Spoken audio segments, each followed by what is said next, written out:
A Rogers County woman has made it her mission to help injured animals get back to the wild. This past week, we saw firsthand how Annette Tucker's love for wildlife can make a difference.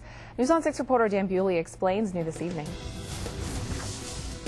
Kiara, come here. Annette Tucker has an odd assortment of sidekicks. This is my best friend. There's Kiara the cougar, Trooper the horse, Ducky the possum, even a couple of bobcats. This is a bobcat cub that came to us last year. He had parvo.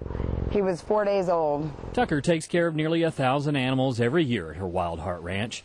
Think of it as a rehab center for critters. We're about ending suffering. We're about having an option for animals that are suffering. Some come in as newborns, abandoned by their parents, and have to be hand-fed, like these raccoons.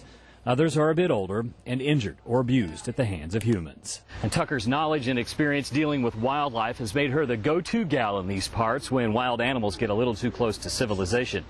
And just this past week, she was called into action. She's the one responsible for coordinating the rescue of this American black bear after it got stuck in a neighborhood tree north of Claremore. Tucker's proud the bear was able to be relocated instead of put down. So that bear rescue the other day probably is one of my favorite rescues in 15 years and 15,000 animals. For Tucker, it's simple. Every animal deserves a good life, even those who are wild at heart. They're looking for food, water, and shelter, and we moved in on them. They didn't move in on us. And Tucker is teaming up with the Skunk Whisperer in his new show on the Animal Planet.